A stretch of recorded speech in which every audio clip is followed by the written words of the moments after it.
Welcome to the inaugural episode of Inside Politics, for teens by teens, where I explore the politics and issues impacting our generation. I am your host, Christina Li, and today I'm focusing on the effects of the coronavirus pandemic on high school students. For this, I've invited Samson Zhang, a senior at Phillips Academy, Andover. So, tell us about the measures that Andover has put into place in response to coronavirus. Okay, yeah. So we left for spring break as normal, and then a few days into the break, they sent us an email saying that they had extended the break by a week. In that week, they would train teachers to use technologies to have remote classes, and then they would start remote classes a week later than the term was originally planned to start. And then a few days ago, they sent out an update that basically extended the period of remote classes until I think right now it's April 30th, something like that. So it's a few weeks more, and then that's like half a spring term right there.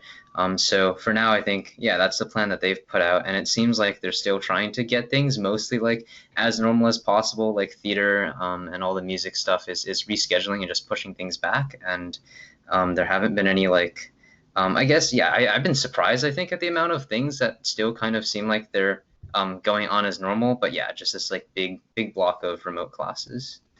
Got it. So how do you think that this remote or possible complete remoteness of spring term will affect your senior spring and your, I guess, just like wrapping up your high school experience?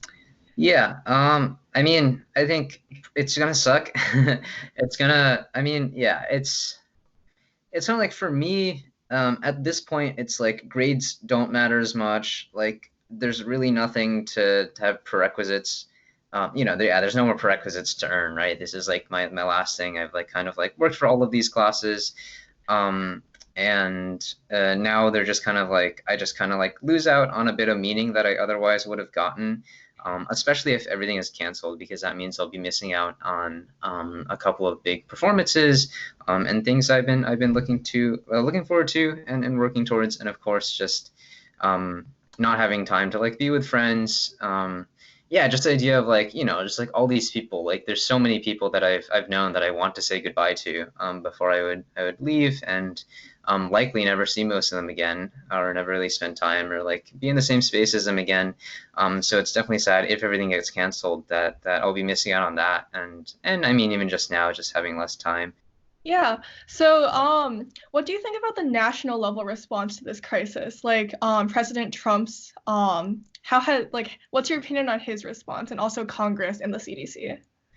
Yeah, okay. So one very recent development that I think is really interesting is this is like the $850 billion bill, the relief plan that's like giving out support to American civilians and businesses and such. And there's a New York Times editorial today calling for it as well. But this is really interesting because like it reminds me, I mean, this is basically like universal basic income, right? This is like Andrew Yang's whole platform, and this is a call that Andrew Yang gave right at the beginning of this crisis. He was like, universal basic income would go a long ways towards alleviating the situation, right? Towards making everyone safer, and now this is basically the plan. I was really surprised that this was like something that was such a it's a really huge government spending, like very progressive kind of government action, right? And I was surprised that Trump seemed like very committed to it, right? And that Republican, I don't actually know about other Republican lawmakers, but at least Trump was, and they were talking about like talking with Nancy Pelosi, and it was kind of surreal to see like this kind of like, I don't know, what we previously know as this like kind of like cutthroat partisan politics breakdown, and become however dysfunctional and discoordinated some sort of crisis response that transcends it. Yeah, that's my impression of the federal response, I guess. So would you say that you're somewhat satisfied or dissatisfied with the transparency behind, I guess, the government's backing up of their policies with expert opinion? I mean, just things like Trump appointing Pence, kind of like the leader on this project, just seems like kind of a really bizarre thing to do. It does feel like a lot of this is dictated more by politics than it should be. And just like, I mean, this is all just like, and yeah, again, like these are not things I'm like super well read on, but things like just like skimming headlines, right? That are like the director who's been there for like 30 years and managed all these crises has been fired. It's like, all right, I wonder why that is, right? It's like, it's a little sketch, but again, I don't feel well informed enough to really say. Got it. So, what do you have any like specific, I guess, apprehensions or fears about the lasting impact of this crisis?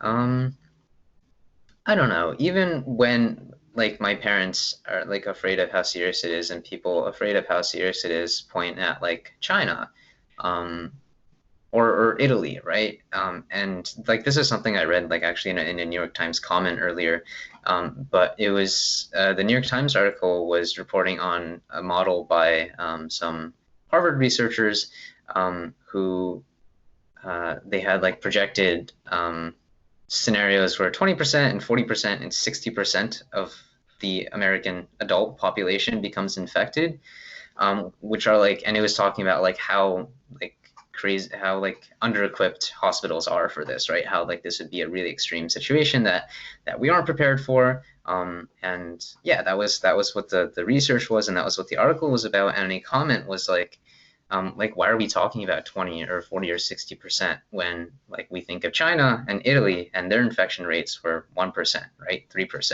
right? And those were massive crises, sure, but like they were contained, right? And the curve flattens and life goes on. I think one thing that's really interesting is like what I said earlier about like kind of like the cutthroat like political like partisan politics breaking down a bit is how this will influence politics, especially especially Trump's reputation, where until like before this, he had a kind of a remarkably favorable reputation, right? Because the economy was doing like pretty well. I know like people like my mom were like generally favorable because things are going well, right? And like whatever, he's doing the parts of his job that she cares about. And I think this is true for a lot of Americans. But then if depending on how this situation goes, and how people treat Trump's response to this and how it lines up with their own experiences, I don't know. Maybe this will lead to more dissatisfaction. Maybe this won't really lead to any changes. But then also, like like the atmosphere right now is so different from like what it was just like a month ago with the Democratic debates happening and just like insults and political attacks getting thrown around all over the place.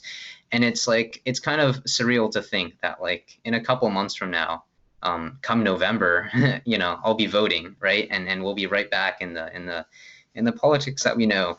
Um, so yeah, it's and I'm really interesting too. Like I was thinking like just like reading kind of history specifically in like Eric Foner's textbook in our Andover classes, where it was like very broad strokes history, right? It'd be like a paragraph dedicated to like a decade of history.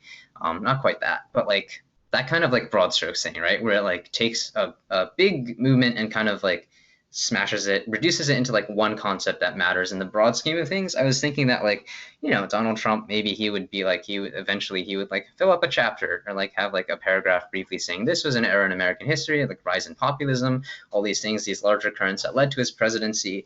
And it's really interesting because like coronavirus is going to be like, it's complicated this, right? It's no longer like this is no longer like a period in American history that is kind of just like, oh, here are the currents of populism and globalism and xenophobia and isolationism that have been around, and this is a swell in it and it'll go down and keep going. Right now it's like, well, it's kind of hit a critical point here, right? It's been confronted by a crisis, and it'll be interesting to see, I guess, how this crisis is going to affect the larger currents and affect how people vote and affect politics in America at a time when I think a lot of people were already kind of dissatisfied or questioning the government and how it's run, right, and questioning politics, and now we have this crisis. So it'll be interesting to see what comes out of it and like the political and broader historical long-term impacts. Those are great insights. So, in terms of like information, do you think that being informed would bring you more comfort, like if you had more access to expert opinions or like the rationale behind policy and the government response? and Um, where the 20%, where the 20, 40, 60% model, I mean, this is just like immediate questions that I can like then look into, right? Is like, is that actually going to happen? Is like, does the CDC think that's going to happen? And how much are, yeah, like where are we in the curve, right? Like, is this going to, are we like at the very early stages and it's about to shoot up and become like a huge pandemic in the US? Or are we farther along and like on the road to containment and we'll end up with like a 1 or 2% containment rate, right? And I think, yeah, at a broader scale, as far as like comfort and like feeling informed from coverage, I get I feel like I'm getting an incomplete picture and that I'm like reading the same things over and over again, and that like it's like in one article it'll be like, oh yeah, in the future this will probably happen, and then it happens or it doesn't, and it doesn't feel like there's that much like a follow-up or like kind of like you know, like I don't feel like I'm getting like a bigger picture from this, right? It's kind of like one story after another. So yeah, so I guess that's one frustration that I have. Not necessarily something that like brings me comfort or that I want, but yeah, the way that like the most accessible news outlets are covering this, at least the way that I'm perceiving it, I guess. Got it.